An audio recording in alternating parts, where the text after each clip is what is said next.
Hey guys, my name is Tommy. Welcome back to another episode of the Forgotten Race Review. Today, at the request of the end of PLANAR CROSSROADS, we're going to be talking about the Skinwalkers. First appearing in Inner Sea Races, and going on to get their own splat book, Blood of the Moon. These guys also receive a formal bestiary entry in Pathfinder's Bestiary 5, and get additional support in the first episode of the Iron Fang Invasion Adventure Path, Trail of the Hunted. Don't forget, guys, this channel is giving away 2 copies of Divinity Original Sin 2, and that giveaway ends next Monday. So if you want a copy for yourself and a friend of a super sweet tactical turn-based RPG, and I mean, who doesn't, the link is in the description. Now, normally, this is the part of the video where we shout out our patrons, those people that help this channel do what it does. Today, for this video, we're going to make an exception and instead shout out a person who wishes to remain anonymous who bought yours truly a year's subscription of Roll20 Plus.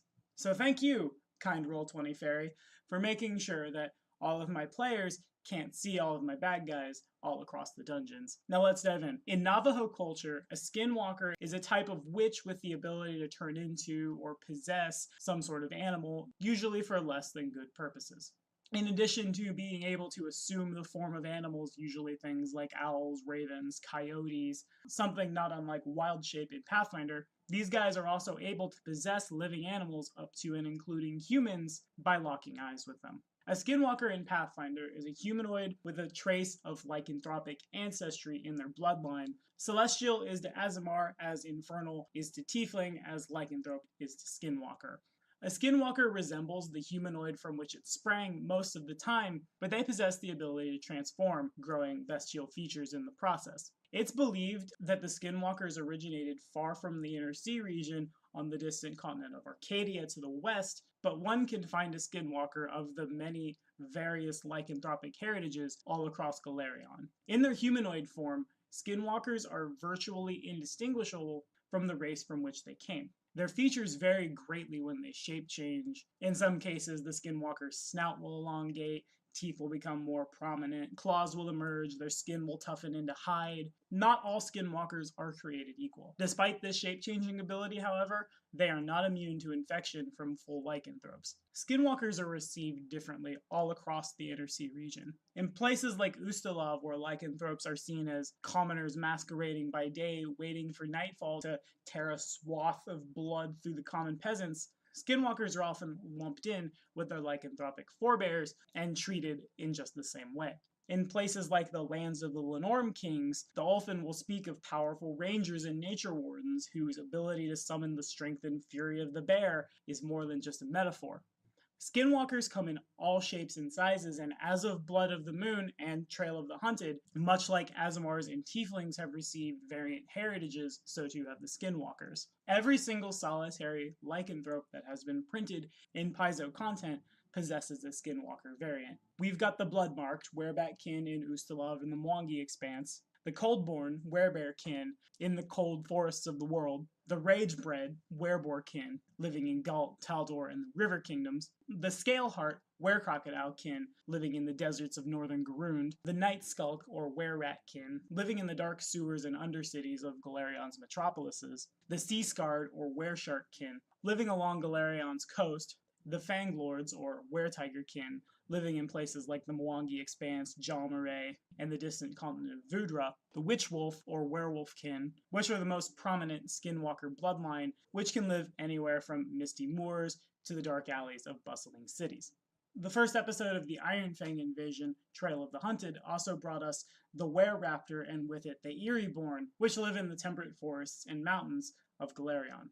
Each and every Skinwalker breed comes with its own racial traits, and we'd be here all day discussing each one of them in detail. Today, we're going to discuss only the vanilla Skinwalker. However, this one, who currently on Saturdays is role-playing a Witchwolf Slayer Paladin, definitely encourages you to go pick up Blood of the Moon, go pick up Trail of the Hunted, dig in, have fun, because these alternate breeds, much like the Tiefling and Aasimar alternate breeds, are a whole lot of fun, and they're really strong as well. A vanilla Skinwalker gets a +2 to his wisdom score and a -2 to his intelligence score, with a +2 to 1 physical ability score of the Skinwalker's choice while shape-changed. These guys are well attuned to the natural order of things and value passion above reason. They're medium creatures with a base speed of 30 feet, and they have low light vision. A vanilla Skinwalker has a +2 racial bonus on handle animal and wild empathy checks, and can change shape into a bestial form as a standard action. In this bestial form, a Skinwalker gains a +2 racial bonus to either strength, dexterity, or constitution, the Skinwalker's choice, every time they change. When the Skinwalker assumes bestial form, they also gain access to special features such as claw attacks, dark vision, or a natural armor bonus. The buff to the ability score and the additional features last as long as the Skinwalker remains in that form, and the Skinwalker can remain in bestial form for as long as they want. A Skinwalker can return to their humanoid form as a swift action. If they wish to change forms and gain a different benefit, a Skinwalker must first go back to humanoid form, then use their shape change ability again. A Skinwalker can shape change into bestial form a number of times per day, equal to 3 plus half their character level. If the vanilla Skinwalker has a wisdom score of 11 or greater, they can use Speak with Animals once per day as a spell-like ability, with a caster level equal to the Skinwalker's character level. Skinwalkers are probably my favorite race, mostly because these guys can do pretty much whatever you want them to. The various bloodlines mean you can build a Skinwalker pretty much however you want to. If you want to be really fast, if you want scent, if you want to climb speed, if you want to swim speed, just look to the various Skinwalker heritages, the answer is right there.